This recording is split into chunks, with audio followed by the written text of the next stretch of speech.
മെയ്റ്റ്സൂസയ്ക്ക് വേണ്ടി നിങ്ങൾക്ക് ഒരുങ്ങാം. മെയ്റ്റ്സൂസയുടെ registration November 1 മുതൽ സ്റ്റാർട്ട് ചെയ്യുകയാണ്. ഡിസംബർ 14 വരെയാണ് നിങ്ങൾക്ക് അപേക്ഷിക്കാൻ പറ്റുന്നത്. ഇതിന് പ്രത്യേകമായ റിക്വയർമെൻ്റ് ഒക്കെയുണ്ട്. നിങ്ങൾക്ക് ഒരു ഇമി അക്കൗണ്ട് വേണം, ഇന്ത്യൻ പാസ്പോർട്ട് ഹോൾഡർ ആയിരിക്കണം, പാൻ കാർഡ് വേണം, നിങ്ങളുടെ വയസ്സ് 18-നും 30-നും ഇടയിലായിരിക്കണം. ഇതിനു മുമ്പ് മെയ്റ്റ്സ് ബാലറ്റിന് വേണ്ടി രജിസ്ട്രേഷൻ നടത്തിയിട്ടുണ്ടാകാൻ പാടില്ല. വാലിഡ് ആയിട്ടുള്ള ഒരു ഇമെയിൽ ഐ ഡി വേണം. മാത്രമല്ല $25 നിങ്ങൾ അടയ്ക്കുകയും വേണം.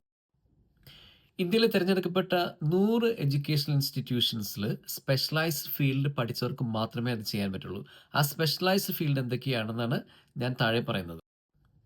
Renewable energy, mining, engineering, artificial intelligence, information and communication technology, financial technology and agricultural technology.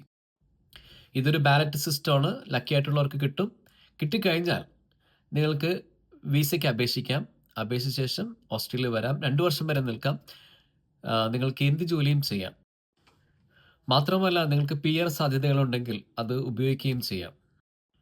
നിങ്ങൾക്ക് ഈ വിസ ലഭിച്ചു കഴിഞ്ഞാൽ ആ വിസയുടെ പേരാണ് 403, സബ് ക്ലാസ് 403 എന്നാണ് അതിൻ്റെ പേര്. നിങ്ങൾ ഓസ്ട്രേലിയയിൽ എത്തിക്കഴിഞ്ഞാൽ നിങ്ങൾക്ക് നിങ്ങളുടെ സ്പെസിഫിക് ആയിട്ടുള്ള ഫീൽഡിൽ വർക്ക് ചെയ്യാം. നിങ്ങളുടെ ഫാമിലിയെ കൊണ്ടുവരാം. 2 വർഷം വരെ നിൽക്കാം. ഇനി PR സാധ്യതകളുണ്ടെങ്കിൽ അത് തിരഞ്ഞെടുക്കുകയും ചെയ്യാം. ഈ ഒരു മെയ്റ്റ്സൂസയെ കുറിച്ചുള്ള ഡീറ്റെയിൽ ആയിട്ടുള്ള വീഡിയോ ഞാൻ നേരത്തെ ചെയ്തിട്ടുണ്ട്. അതിൻ്റെ ലിങ്ക് ഇതിനോടൊപ്പം ചേർക്കുന്നു. നിങ്ങൾക്ക് ഒത്തിരി ഉപകാരപ്രദമാവുമെന്ന് വിശ്വസിക്കുന്നു. ഈ വീഡിയോ നിങ്ങൾക്ക് ഇഷ്ടപ്പെട്ടെന്ന് കരുതുന്നു. ഇനി ഇതുപോലെ ഉപകാരപ്രദമായ വീഡിയോയുമായി വീണ്ടും കാണാം.